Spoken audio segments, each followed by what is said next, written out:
On this roadway, day and night, in good weather and bad, truck train traffic is scheduled and routed to provide high-speed, dependable transportation service. It is in the true spirit of the opening of new frontiers that has made ours a great nation. It is true progress in transportation, progress that will help all of us.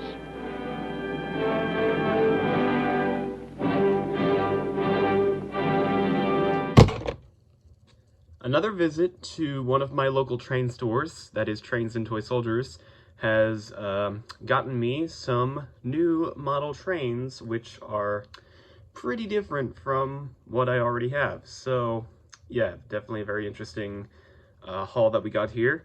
Some of you might remember Trains and Toy Soldiers, excuse me, as the train store where I got this station you see right here.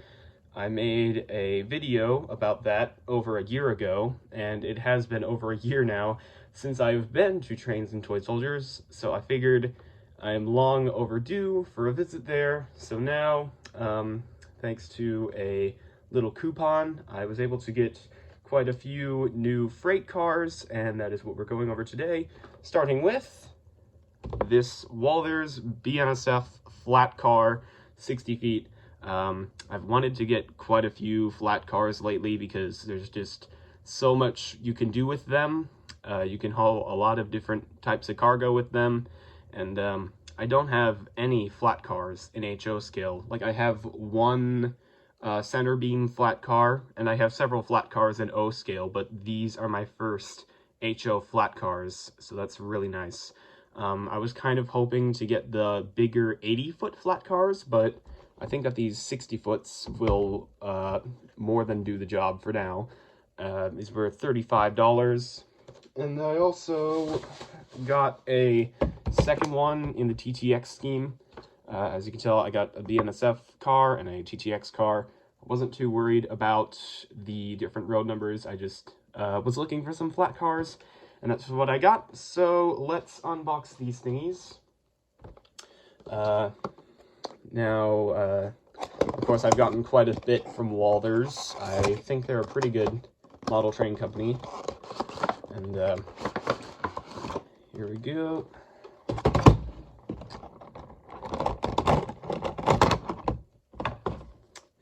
A bit of wrapping here. And here it is. First time out of the box. First impressions. Looks nice and detailed. Got a bit of a railing here. Of course, I'll have to get some loads on these, but look at all that underside detail. That's really cool. But yeah, these are some nice looking cars. Now, like I said, you can transport a lot of things on these flat cars, which is why I was so interested in getting some, because I have a little habit where I like to put little cargo in my trains, so they're actually carrying stuff. They're not just empty. So you can transport a lot of stuff on these flat cars. You can have like containers, you can have vehicles, you can even have like locomotives or other rolling stock. You can do a lot of stuff with these flat cars, which I'll get into soon. So let's get a bit of a closer look at this TTX flat car, and of course I'll also get the BNSF flat car out.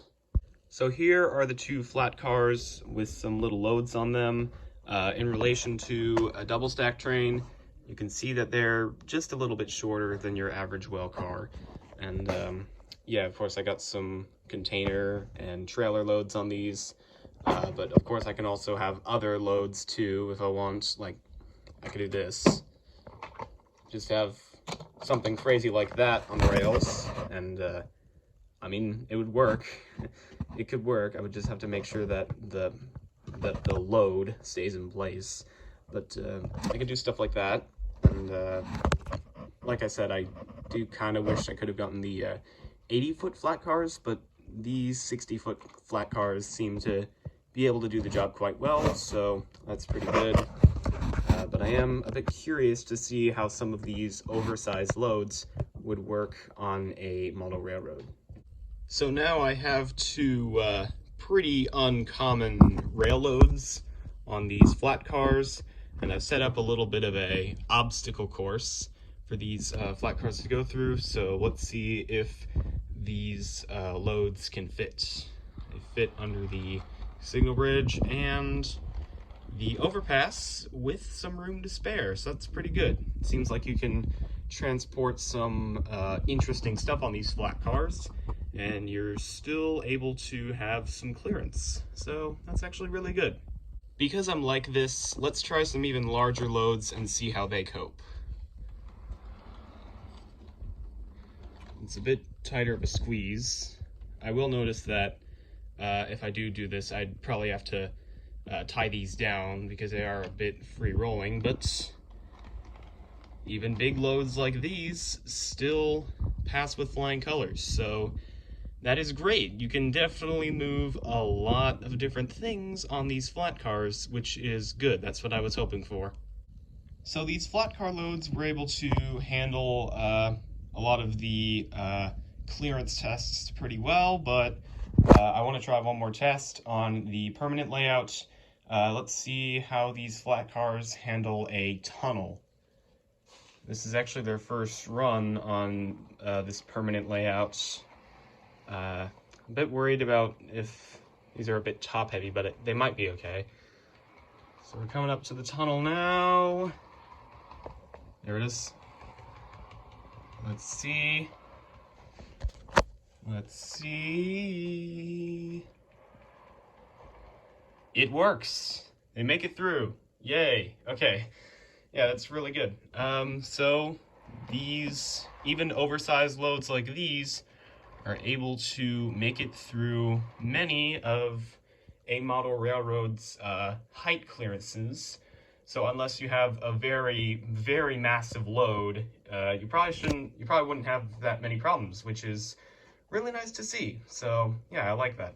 So I've been investigating the load clearances of these flat cars a little bit more, and I have noticed that since they are 60 feet, unfortunately there are some loads that are just a little bit too long. So as you can see here, unfortunately Hogwarts Express cannot ride on the flat car. I mean, maybe it could, but it might be a bit risky considering how much it overhangs. But the reason why engines like 836 can still ride the flat cars is because, of course, their tenders are removable, but with engines like Hogwarts Express and with it Royal Observer Corps, sadly, they cannot ride the flat cars. Very sad. So there are some loads that cannot go on these flat cars, but I mean, that's a little disappointing, but for the most part, a lot of my other engines and cars do still fit, so it's not too bad. So yeah, engines like 836 can still be loaded onto these flat cars, just as long as locomotive and tender are moved separately, but that's okay because that is the case with a lot of big engines that are loaded on flat cars, which has happened in railroad history quite a few times before. So, yay, prototypical stuff. Now, as nice as those two flat cars are, they still are not the only things that I got at Trains and Toy Soldiers. I did get one more freight car, which was the last car that I got that I'm going to be showing off today. And hopefully this track right here can give you a little guess as to what it is. Yep, that's right. Yes! Yes! Yes! That's right. Hallelujah. I'm back into O scale. Yep. Okay, this is, yeah, this is great. So, as some of you may know, if you've been watching my content for quite a while, you'll know that I have a very, very extensive history with O scale, and I have gone back and forth with it so many times, but, this time, I've actually taken initiative and bought what is basically my first O-scale purchase in years. And even then, the last O-scale thing I bought was like a piece of track.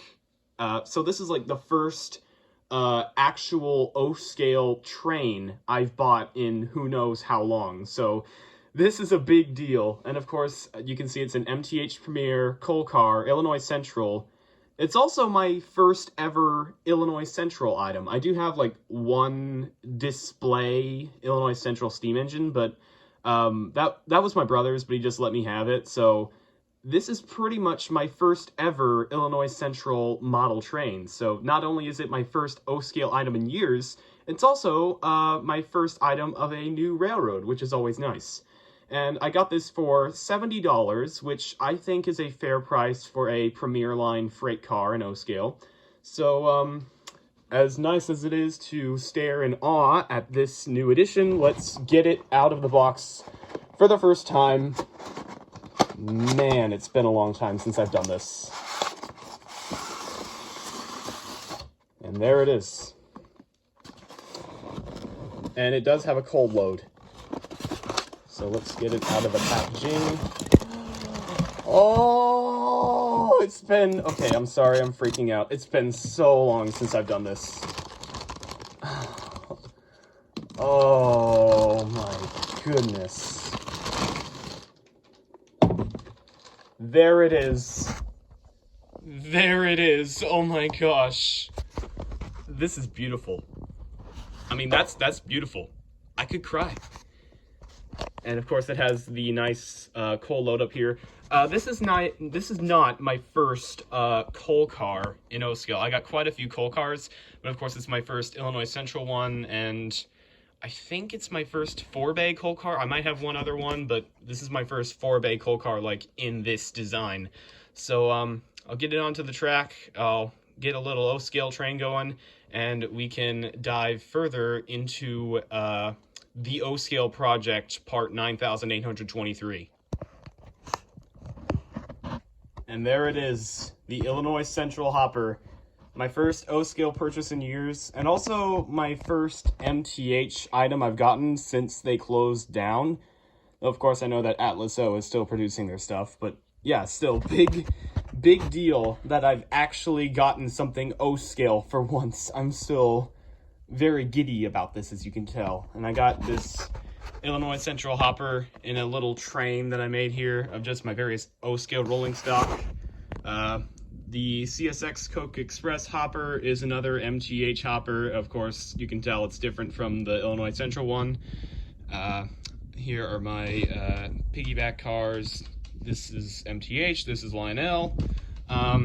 But I'm thinking about what I can do with this Illinois Central car, and I'm thinking there are several things that I can do with a coal car like this, which is why I got it. Of course, I can have it alongside other coal cars that I have to make a unit coal train, which of course is where the vast majority of coal cars are seen anyway. But I was also thinking, and the reason why I have it coupled up to piggyback cars is because an interesting thing I've noticed about older coal cars like this one is back during the end of the steam era, say 40s, 50s, maybe 60s, sometimes these loaded coal cars would actually be seen in manifest trains with like box cars and even piggyback cars.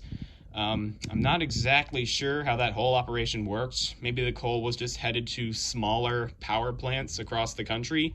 But however it happened, it's kind of an interesting little niche thing that I like, because these days, 9 times out of 10, if you see a coal car, it's almost always in a unit coal train. You don't really see coal hoppers, let alone loaded ones, on their own. Like maybe you would sometimes, but like I said, they would be usually empty.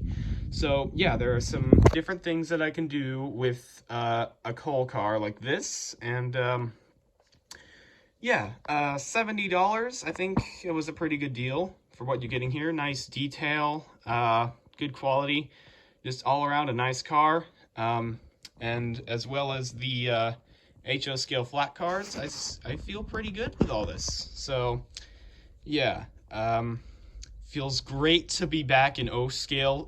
It just feels great. This is amazing. But I will still give HO attention, obviously, but maybe what I'll just do is have HO have its own layout back there, and then this can be like my little O scale spot. I don't know.